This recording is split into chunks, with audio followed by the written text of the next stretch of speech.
Wis seminggu HP ku tak pateni, golek dalan karepku ben iso lali. Jenengmu wis tak buang nang jerone segara, ben ra ono maneh crita sing marahi sakit ati.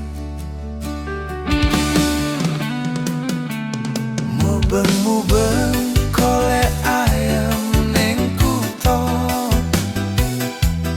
nanging bayangmu isih wae nggodho.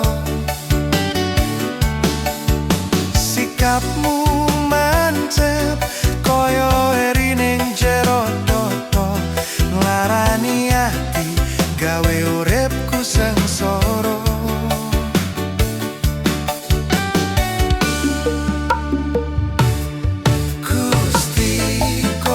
Sampun nyopong lilakno, nanging bayangane isih mampir tanpa kono.